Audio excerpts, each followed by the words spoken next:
हे good morning students, कैसे हैं आप लोग।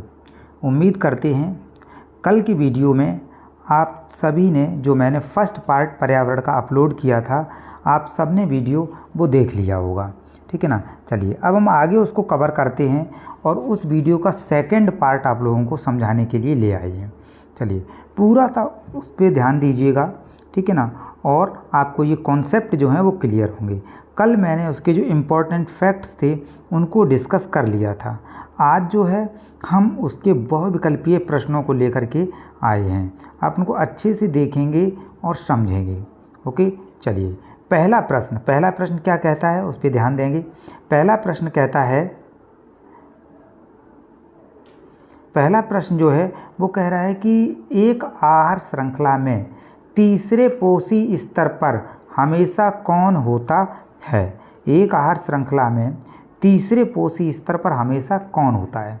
तो कौन होता है, देखिए मांसाहारी प्राणी, शाकाहारी प्राणी, अपघटक और उत्पादक। ठीक है, तो यहाँ पे आपको याद होगा मैंने आपको कल भी आपको समझाया था कि आखिरकार अगर आप इसका आंसर यहाँ पे हालांकि दिया गया है, क्या दिया गया है, मांसाहारी प्राणी। मांसाहारी प्राणी इसका जो है सटीक उत्तर हो जाएगा। हमें समझना है, आंसर तो दिया गया है। कई बच्चे कहेंगे सर इसका तो आंसर दिया गया है, लेकिन सिर्फ आंसर के देने से ही काम नहीं चलेगा। ठीक है ना, सिर्फ आंसर के देने से काम नहीं चलेगा, हमें उसको समझना भी पड़ेगा कि आखिरकार ये कह क्या रहा है। तो देखो, एक आहार श्रृंखला में तीसरे पोषी स्तर, मैंने कहा था पोषी स्तर क्या है वो आपको समझना है। तो देखो पोषी स्तर मैंने कहा था अगर कोई भी जो है फूड चेन ग्रीन प्लांट से स्टार्ट हो रही है, उसको खाने वाला हिरन है, हिरन को खाने वाला शेर है। तो यहाँ पे तीसरा पोषी स्तर कौन हो गया, तो तीसरा पोषी स्तर आप 1 से स्टार्ट करेंगे, 1, 2 और 3। हमने कहा पहला हरा पेड़ पौधा है यानी जिसको हम उत्पादक बोलते हैं। दूसरा इसको कौन खा रहा है, हिरन खा रहा है, ये दूसरा हो गया। इस हिरन को कौन खा रहा है, लॉयन खा रहा है, ये तीसरा हो गया। तो यही तो इन्होंने क्वेश्चन में कहा है कि तीसरा पोषी स्तर। तो किसी भी खाद्य श्रृंखला में जितने या किसी भी आहार श्रृंखला में जितने जंतु होंगे, जितने उसमें कि हम कह सकते हैं स्तर होंगे, स्टेज होंगी, वो सब एक पोषी स्तर कहलाते हैं। उम्मीद करते हैं आपको समझ में आ गया होगा। अब देखो अगर हम यहाँ पे समझते हैं तो भाई ग्रीन प्लांट्स ये तो उत्पादक हो गए, इसको खाने वाला ये उपभोक्ता, प्राथमिक उपभोक्ता। मैंने कल भी आपको समझाया था क्या होगा, प्राथमिक उपभोक्ता। और उसको खाने वाला कौन है, शेर। तो शेर हमेशा यहाँ पे जो भी ऑर्गेनिज्म तीसरे पोषी स्तर पे आएगा वो हमेशा ही एक मांसाहारी होगा। आप कोई भी फूड चेन ले लें, ठीक है ना, उसमें यहाँ पे कौन होगा, एक मांसाहारी। तो तीसरे पोषी स्तर पे कौन होता है, एक मांसाहारी। उम्मीद करते हैं यहाँ पे आपको ये पहला क्वेश्चन समझ में आ गया होगा। ठीक है ना। चलिए अब हम समझते हैं, नेक्स्ट क्वेश्चन पे चलते हैं। 14 क्वेश्चन है इसमें, हम 14 क्वेश्चन को यहाँ पे अच्छे से डिस्कस करेंगे कि आखिरकार ये 14 क्वेश्चन क्या कह रहे हैं। ठीक है ना, और उनको समझेंगे। तो चलो इसको हम देखते हैं। जो सेकंड क्वेश्चन है आज का बहुविकल्पीय, निम्न में से कौन आहार श्रृंखला, देखो आहार श्रृंखला तो अब आपको बहुत अच्छे से समझ में आने होगी। निम्न में से कौन आहार श्रृंखला का निर्माण करते हैं। तो कौन कौन करते हैं, घास करता है, बिल्कुल करता है भाई, घास तो सबसे पहला ही स्टेप होता है। गेहूँ तथा आम। अब एक बात बताओ, अगर ये फर्स्ट पे हम बात करते हैं तो यहाँ से आप समझो, घास को कौन खाएगा, गेहूँ तो खा नहीं सकता है, आम तो खा नहीं सकता है। तो ये ए वाला जो है वो यहाँ पे गलत हो गया। एलिमिनेशन मेथड कहते हैं, पहले हम गलत को छांटते जाएं, सही अपने आप निकल आएगा। बहुविकल्पीय प्रश्नों को हल करने का एक ये भी तरीका है कि आप एलिमिनेशन मेथड को छांटिए, मतलब आप एलिमिनेट कर दीजिए, जो गलत हैं उनको हटा दीजिए, सही वाला अपने आप वहाँ पे रह जाएगा। जैसे घास, ठीक है, घास को कौन खा रहा है, बकरी खा रही है। बकरी को कौन खा सकता है, मानव, बिल्कुल सही है।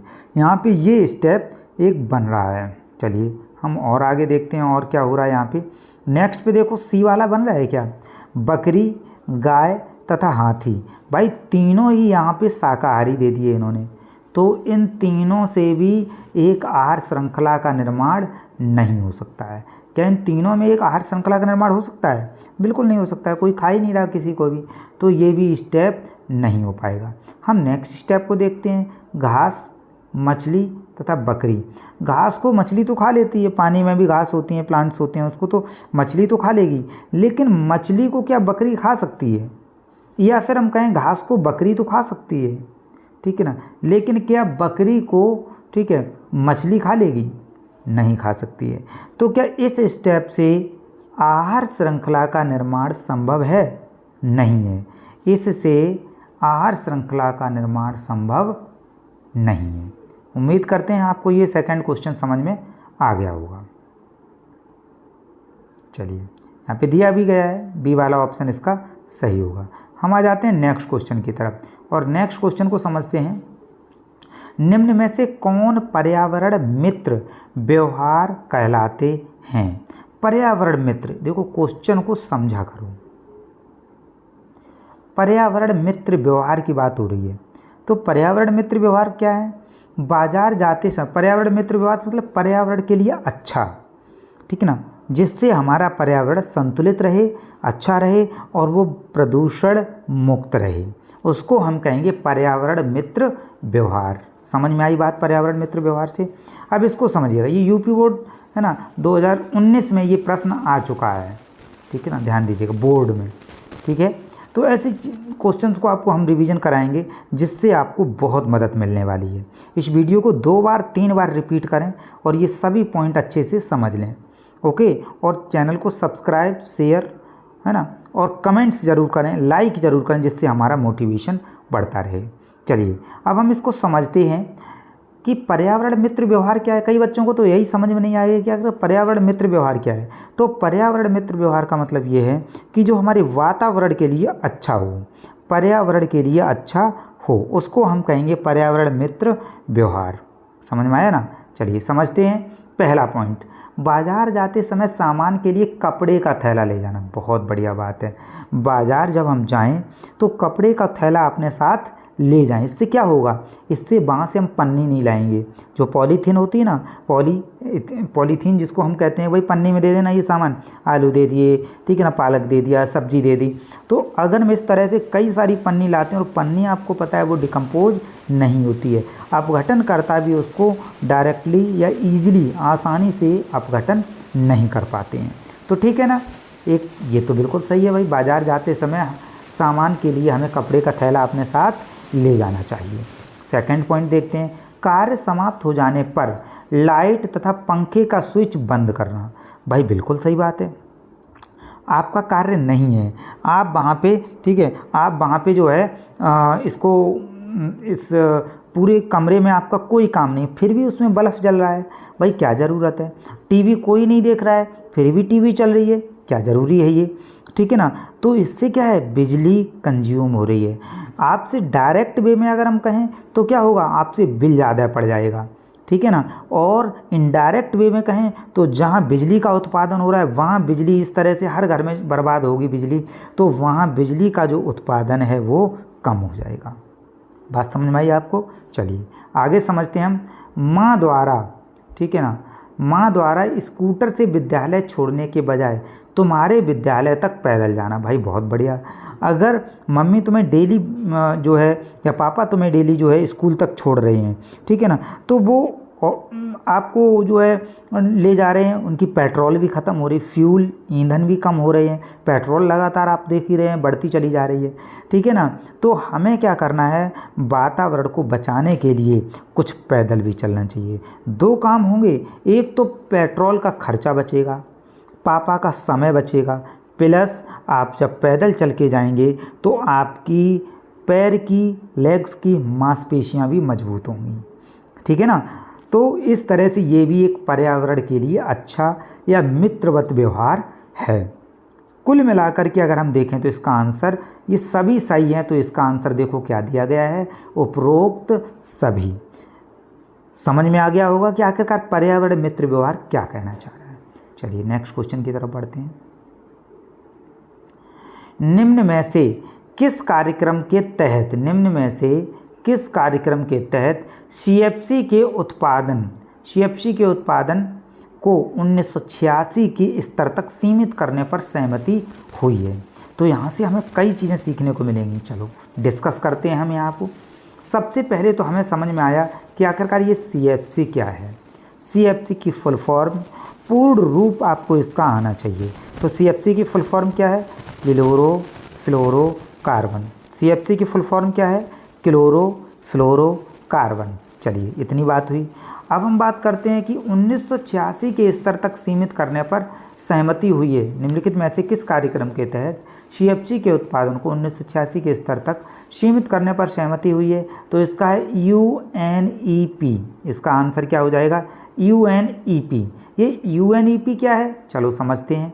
देखो UNEP जो है United Nation environment programme. UNEP की फुल फॉर्म आपको याद होनी चाहिए बेटा। क्या फुल फॉर्म है इसकी? United Nation environment programme. ठीक है ना। आगे देखो यहाँ पे जो है WHO की और आप याद कर लो, बाकी ये आपके लेवल की ज़्यादा नहीं है। ठीक है, इनको देखो WHO की क्या होती है? World health organisation. WHO की फुल फॉर्म क्या होती है? World health organisation. तो कुल मिला के कि दो आपको समझ में आ गए हैं कि CFC के उत्पादन को सीमित करने के लिए CFC का उत्पादन क्या है। चलो समझते हैं इस बात को। CFC आपको याद होगा, हमने जब क्लास में इस टॉपिक को पढ़ाया था, तो जो ओजोन डिप्लीट होती जा रही है, ओजोन की जो लेयर है वो टूट रही है, लगातार क्षरण हो रहा है, वो उसमें CFC एक इम्पॉर्टेंट कारक है। तो इसलिए हमें CFC के स्तर को कम करना है, नहीं तो ओजोन की जो क्षरण हो रही है, परत का जो क्षरण हो रहा है, वो लगातार बढ़ता जाएगा। ठीक है ना। तो चलिए आगे बढ़ते हैं नेक्स्ट पे। प्रत्येक स्तर पर उपलब्ध ऊर्जा का कितने प्रतिशत उपभोक्ता के अगले स्तर तक पहुंचता है? आपको याद होगा बेटा, कल मैंने आपको 10% लॉ समझाई थी। कौन सी लॉ समझाई थी बेटा? 10% लॉ। 10% का नियम क्या था? आपको नहीं समझ में आया? कल वाला वीडियो ज़रूर देखिए, वहाँ पे किसने दी थी ये और ये क्या था। ठीक है ना। आपको अभी जैसे ही मैंने नाम लिया आपको याद आ जाना चाहिए था। अगर आपको नहीं याद आ रहा है, इसका मतलब आपने पिछला वीडियो अच्छे से नहीं देखा। पार्ट 1 को देखिएगा बेटा, एक स्टेप बनता है। जब तक आप उस सबको नहीं समझते जाएंगे ना, आप में मज़ा नहीं आएगा। पढ़ने का एक जुनून पैदा कीजिए, जिससे आपको नींद ना आए कि जब तक सर का वीडियो ना देख लें, उसको 2 बार 3 बार 4 बार ना देख लें, तब तक हमें नींद ना आए। ठीक है ना। चलो समझते हैं। मैंने आपको कल बताया था कि 90% तक जो होती है ऊर्जा, वो हीट की फॉर्म में, रेस्पिरेशन की, श्वसन की फॉर्म में जंतु उसको ख़त्म कर देता है। ठीक है ना। तो कितने अगले स्तर तक पहुंचती है? वो पहुंचती है ओनली 10%। कितनी पहुंचती है बेटा? 10% पहुंचती है। ठीक है ना। चलिए, तो यहाँ से 10% लॉ किसने दी थी? लिंडेनमान ने दी थी। ये आप याद करके रखेंगे। समझ में आ गई भाई? चलिए, उम्मीद करते हैं ये 10% वाला कॉन्सेप्ट आपको समझ में आ गया होगा। सीधा बहुत सरल क्वेश्चन है ये। चलो अगला हम समझ लेते हैं और अगले की बात करते हैं। निम्नलिखित में से किस पोषी स्तर पर जीवों की संख्या अधिकतम होगी? ठीक है ना। अब इस बात की अगर हम चर्चा करते हैं, यहाँ पे कॉन्सेप्ट को समझते हैं, तो निम्नलिखित में से किस पोषी स्तर पर जीवों की संख्या अधिक होगी? आपको याद होगा, आपकी NCERT में इस तरह का एक पिरामिड बना हुआ है। क्या बना हुआ है बेटा? पिरामिड बना हुआ है। इस पिरामिड में एक यहाँ ऐसी लाइन खींची है, एक और ऐसी लाइन खींची है। ठीक है ना। तो इनमें क्या था? इनमें सबसे नीचे वाले पे था उत्पादक। क्या था बेटा? उत्पादक। ठीक है ना। समझ में आ गया होगा। आप चित्र में देखिएगा, आप अपनी NCERT के चित्र में देखिएगा, वहाँ पे आपको और अच्छे से समझ में आएगा। और दूसरे में क्या था? उत्पादक। उत्पादक हो गया प्राथमिक उपभोक्ता और द्वितीयक उपभोक्ता। ठीक है ना। पोषी स्तर को बताया गया है। तो सीधी सी बात है, किसी भी फूड चेन में, ठीक है ना, किसी भी फूड चेन में या किसी भी खाद्य श्रृंखला में, आहार श्रृंखला में पोषी स्तर किस स्तर पे जीवों की संख्या अधिकतम होगी? तो किस पे होगी? उत्पादक पे। मैंने आपको बताया था, अगर उपभोक्ता ज़्यादा हुए तो वो सभी उत्पादक को, अगर गाय ज़्यादा हो जाए और घास कम रहे, ठीक है ना, गायों की संख्या, हिरन की संख्या, जो शाकाहारी जंतु हैं उनकी संख्या अगर ज़्यादा हो गई, तो जो हमारे खेत हैं, हमारी जो घास हैं चारों तरफ, उन सबको वो खा जाएंगे, उत्पादक को खा जाएंगे और पूरा पारितंत्र जो है वो ख़त्म होने के कगार पे आ जाएगा। हरे पेड़ पौधे नहीं बचेंगे तो कार्बन डाइऑक्साइड नहीं मिलेगी, कार्बन डाइऑक्साइड नहीं मिलेगी तो हम लोगों को ऑक्सीजन नहीं मिलेगी और हम लोगों की मृत्यु होने का चांसेस ज़्यादा हो जाएगा। उम्मीद करते हैं पूरा आपको समझ में आ गया होगा, ठीक है ना। ओके, चलो नेक्स्ट क्वेश्चन की तरफ बढ़ते हैं। निम्नलिखित में से कौन सी गैस सूर्य से आने वाली यूवी विकिरण से हमारी रक्षा करती है? निम्न में से कौन सी गैस सूर्य से आने वाली यूवी की फुल फॉर्म अभी आगे बताऊंगा, ध्यान से सुनिएगा, यूवी विकिरण से हमारी रक्षा करती है। तो चलो समझते हैं इसको हम। यहाँ पे देखिए, यूवी विकिरण से, यूवी का फुल फॉर्म आपका मतलब, पहले प्रश्न आपको समझ में आना चाहिए। तो यूवी का मतलब है अल्ट्रा वायलेट, मीन्स परावैंगनी किरणें। क्या बोलते हैं? Ultra violet. अल्ट्रा वायलेट को अगर हम कहें तो क्या बोलेंगे? परावैंगनी किरणें, ठीक है ना। तो परावैंगनी किरणें जो है उनसे हमारी रक्षा, परावैंगनी किरणें हमें करती क्या है?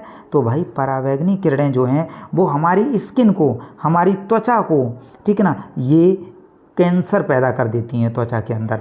तो इससे स्किन कैंसर होने का खतरा सबसे ज़्यादा होता है, ठीक है ना। यकृत में प्रॉब्लम कर देती हैं, हमारे पाचन तंत्र में भी ये प्रॉब्लम करती हैं, और भी बहुत ज़्यादा एलर्जिक रिएक्शंस में ये करती हैं। हमारी इम्यूनिटी सिस्टम, जो हमारी रोग प्रतिरोधक क्षमता है, हमारी बीमारियों से लड़ने की ताकत है, उन सबको ये ख़त्म करती चली जाती है, ठीक है ना। तो इसको कौन इससे रक्षा कर रहा है हमारी? तो देखिएगा, इससे हमारी रक्षा जो कर रहा है वो है O3। अब O3 मैंने आपको क्या बताया था? ओजोन का सूत्र है। जो ओजोन है उसका सूत्र क्या है? O3, ठीक है ना। अब यहाँ पे जो 4 विकल्प हैं, हम उनकी जो बाकी के बचे हुए 3 विकल्प हैं उनके बारे में भी समझते हैं। O2 जिसको हम क्या बोलते हैं? ऑक्सीजन बोलते हैं बेटा। क्या बोलते हैं? ऑक्सीजन, जिसको जीवनदायिनी गैस है, ये प्राणवायु है ये हमारी। अगर ये नहीं मिलती है तो हम विद इन अ सेकेंड हम जो है सफोस्टिकेटेड हो जाएंगे, है ना। और सोफिस्टिकेटेड होते ही जो है हमारा दम घुटने लगेगा और मृत्यु हो जाएगी, ठीक है ना। ओजोन में, ऑक्सीजन में एक और O मिला दें, ये ऑक्सीजन प्लस, ठीक है ना, यहाँ पे हम कहें O2 प्लस एक और O इसमें मिला देते हैं, तो यही जाके बन जाता है O3। बात समझाई ना आपको, ठीक है ना। O3 मतलब ओजोन। तो ठीक है, कुल मिला के आपको ये समझ में आ गया है। आगे और समझते हैं CO2। भाई सब लोग जानते हैं कि अगर हम ऑक्सीजन ले रहे हैं तो ऑक्सीजन को यूज करने के बाद जो पैदा हो रही है हमारे शरीर में, वही होती है CO2, यानी कार्बन डाइऑक्साइड गैस। क्लियर है ना। चलो आगे समझते हैं CFC। ये CFC क्या है? CFC means chlorofluorocarbon. अभी मैंने ऊपर आपको रिवाइज कराया था ना। यही हमारी वीडियोज़ की सबसे खास बात है कि भाई मैं इतनी बार रिपीट कर दूंगा कि आपको सुनते सुनते याद हो जाएगा। ज़्यादा से ज़्यादा 10th वाले बच्चों को इसको शेयर करो। आप कमेंट में ज़रूर लिख के बताओ कि आपका नाम क्या है और आप कहाँ पढ़ते हैं और आपको ये वीडियो कैसा लगा। ओके, चलिए, या कोई डाउट हो तो उसको भी आप बताइएगा, ठीक है। समझ में आ गया आपको? इसका राइट आंसर O3 मतलब ओजोन है। नेक्स्ट क्वेश्चन की तरफ बढ़ते हैं।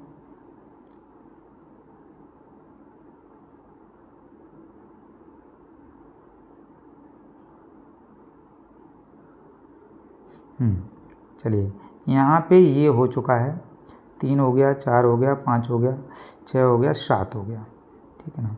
अब 7 के बाद 8वें क्वेश्चन पे आते हैं।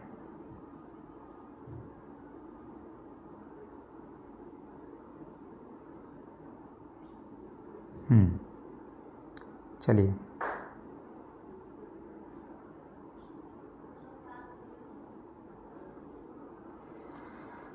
पृथ्वी पर जीवों को पोषण करने वाले भागों के नाम लिखिए, ठीक है ना। पृथ्वी पर जैव जीवों को पोषण करने वाले भागों के नाम लिखिए। चलो समझते हैं।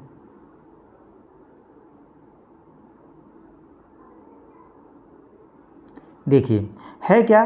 पृथ्वी पर जैव जीवों को पोषण करने वाले भागों के नाम, हमें जो है यहाँ पे ये क्वेश्चन चेंज हो रहा है ना, थोड़ा सा देखते हैं, डाउट हो रहा है।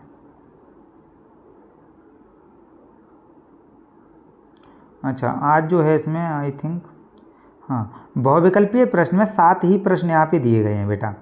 बहुविकल्पीय प्रश्न में 7 ही प्रश्न दिए गए हैं। उसके बाद जो स्टार्ट हो रहे हैं वो हैं अति लघु उत्तरीय प्रश्न। क्या है? अति लघु उत्तरीय प्रश्न हैं, ठीक है ना, वो हैं। मैंने उनको भी मिला के 14 समझ लिया था, तो वही यहाँ पे मेरा जो है कन्फ्यूजन हो गया था। कोई दिक्कत नहीं है। आपको क्या करना है, आज आपको ये 7 प्रश्न ही तैयार करने हैं। उम्मीद करते हैं ये 7 प्रश्न आपको बहुत अच्छे से समझ में आ गए होंगे। मैं एक बार फिर इनको देखता हूँ, देखिएगा। पहला है एक आहार श्रृंखला में तीसरे पोषी स्तर पर हमेशा कौन होता है, तो आपको समझ में आ गया होगा कौन होता है, ठीक है ना। दूसरा है निम्न में से कौन आहार श्रृंखला का निर्माण करते हैं। तीसरा है निम्न में से कौन पर्यावरण मित्र व्यवहार कहलाते हैं। चौथा है निम्नलिखित में से किस कार्यक्रम के तहत सीएफसी के उत्पादन को 1986 के स्तर तक सीमित रखने पर सहमति हुई है, ठीक है ना। तो ये सब चीज़ें हैं। नेक्स्ट क्वेश्चन है यहाँ पे, अगर हम कहें उसको तो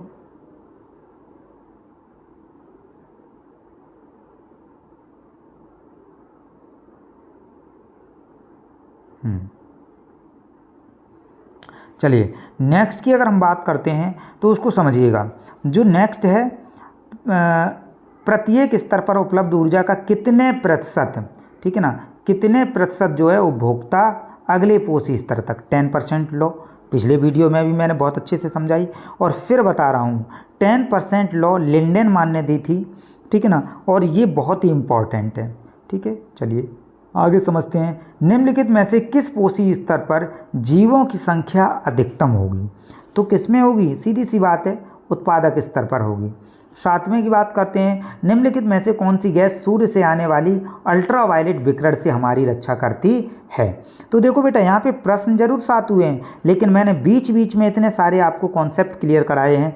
यूवी क्या होता है, सीएफसी क्या होता है, यूएनईपी क्या होती है, ओजोन क्या होती है, ओजोन का फॉर्मेशन कैसे होता है, 10% लॉ क्या होती है, ठीक है ना। उम्मीद करते हैं इसी तरह से कॉन्सेप्ट आपके क्लियर होंगे।